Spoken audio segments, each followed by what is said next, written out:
So dentists aren't taught how to think about business when they go to dental school. You're trained to treat patients, not to run a competitive business. But here's what happens when the pressure rises, when corporates move in, when margins tighten, or when new practices open nearby.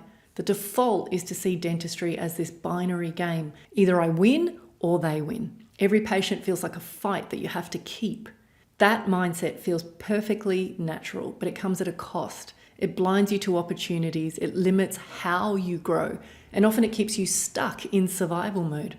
So today I want to talk about the hidden dangers of the way that thinking affects you, the outsized upside if you can move past it. Because this kind of thinking even has a name. It's called zero-sum thinking. And history gives us some pretty vivid examples of how it actually plays out. Take Sears, for example. So in the mid-20th century, Sears was the king of retail. If you wanted a fridge or a tool or a pair of jeans, you probably bought it from Sears. They had the real estate, the brand, the customer base, and honestly, it was the Amazon before Amazon. But by the 90s, they started to wobble. Competition was starting to shift. Customers were changing. And instead of innovating, Sears doubled down on extraction. They cut costs, squeezed suppliers, slashed service. And their ethos was, we need to protect the castle at all costs. And then Amazon arrived. And they didn't try to beat Sears at its own game. They created a new game, which was, let's obsess over customers, invest in logistics and tech, take short-term losses to build long-term advantage. And in 2018, Sears filed for bankruptcy. The same year, Amazon hit $1 trillion valuation. So here's the lesson. Sears was trapped in a zero-sum game. Every dollar lost to a competitor was a threat. Amazon played a positive-sum game, grow the pie so that everyone wins. And this is the first mental model today that I want to put in your toolkit. Zero-sum versus positive-sum.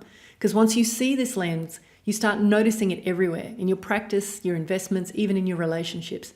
And just to be clear, a zero-sum game is a situation where one participant's win is exactly offset by someone's loss, resulting in net zero change.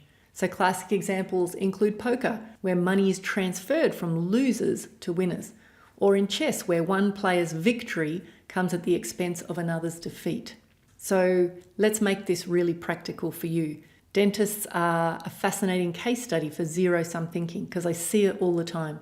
A new practice opens down the road, panic. An associate gets busy, fear that they'll leave or steal your patients. Referral relationships are a tug of war, not collaboration. And on the surface, it looks like healthy competition, but often it's scarcity creeping in. The paradox is that you guys are the highest earners in Australia with average incomes exceeding 180. Yet ADA surveys show that you have the highest levels of stress and burnout in healthcare. How can those two things both be true? One reason is that scarcity is a mental model that shapes how you interpret success. It makes you defensive instead of creative. It makes you hoard instead of build. So if we were to make this super practical, so this isn't just common sense, it's actually backed by economics. Game theory, which was pioneered by John Newman and John Nash, was designed to study how people behave when their choices affect others. And one of the key findings was that zero-sum games usually lead to worse outcomes. Positive-sum games create more durable wins. McKinsey's also studied companies that deliberately build ecosystems instead of guarding castles, and they outperform their peers by 30% in shareholder returns. That's why this matters. So let's talk about the second mental framework for today. Status games versus wealth games. So status is a zero sum. If someone else is up, you must be down. But the truth is, wealth creation can be a positive sum. We can both grow and the pie expands. So let's bring this into your world.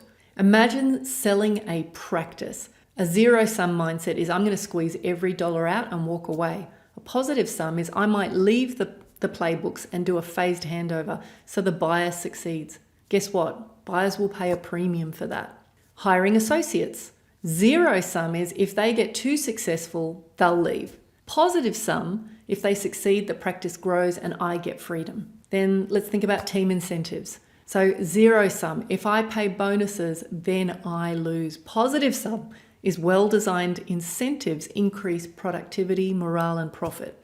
Referral relationships, zero sum thinking, they're sending me scraps. Positive sum, if we collaborate, patients get better care and both practices grow. Each of these is a chance to use the mental lens. Am I shrinking the pie or growing it? The same mindset shows up with money and wealth. When you negotiate a deal, a zero-sum thinking is I'm going to squeeze them for every cent. Positive sum is if I'm fair, I become the investor people want to call first. Long-term deal flow beating short-term wins. Comparing with peers. They bought a Porsche. I'm behind. Positive sum is am I building wealth or just mimicking status? And the data backs this up. ABS shows that the top 20% of households hold 63% of the wealth. But high-income professionals are the ones buying luxury cars while the ultra-wealthy reinvest.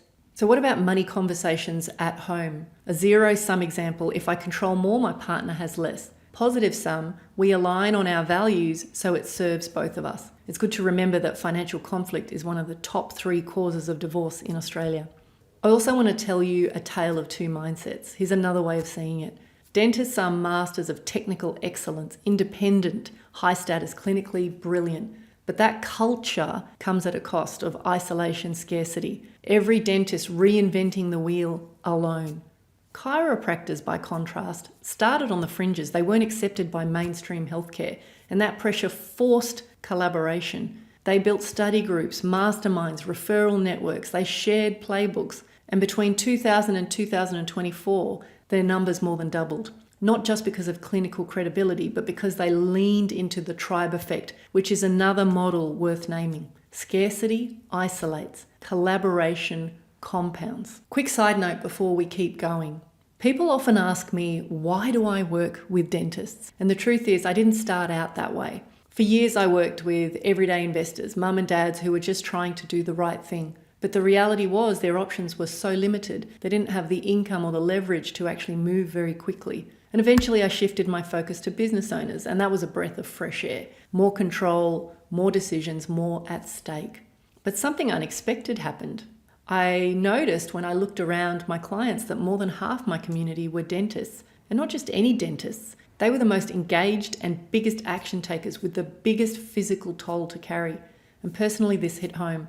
My husband is a chiropractor, and I've seen firsthand how physically demanding it is to build a practice with your hands, how draining it can be, how risky it is to assume that you'll just keep going for forever. So when I saw dentists showing up in my world, I knew exactly what was at stake. And that work became personal, and that's why I built Freedom Warrior Dentist. Because if anyone deserves a clearer game, it's the people carrying this much on their shoulders. So how do you shift out of zero-sum thinking? Well, here's a framework that I use. Firstly, identify the game. Is this status, transaction, or value creation? Number 2, ask, can the pie grow? Often the answer is yes. And number 3, look for repeated play. Would I want to deal with this person again? Because that changes your behavior. Number 4, prioritize trust and reputation. Wealth compounds faster when people want you back at the table. Write this down. Every time you default to win-lose, you shrink the pie you'll eventually eat from. Every time you play a win-win, you multiply the pies available. So let me leave you with this thought. The dentists who thrive financially aren't necessarily the ones who earn the most or who work the hardest. They're the ones who carry better mental models in their pocket and apply them when it matters. Zero sum versus positive sum, status versus wealth, scarcity versus tribe. These are thinking tools. And when your thinking improves, your actions improve. And when your actions improve, your outcomes improve. That's why Freedom Warrior exists, to give you the framework and the lenses that help you think like the ultra wealthy. Because if you can upgrade the way that you see the game, you'll start playing a different game and the scoreboard will follow. So in the next episode, I want to talk about financial flywheels and how smarter systems can really create massive leverage in your practice. And if this has sparked something for you and you'd like to explore how you could use mental models to improve your financial outcomes, check out my website and book a time to chat. See you in the next episode.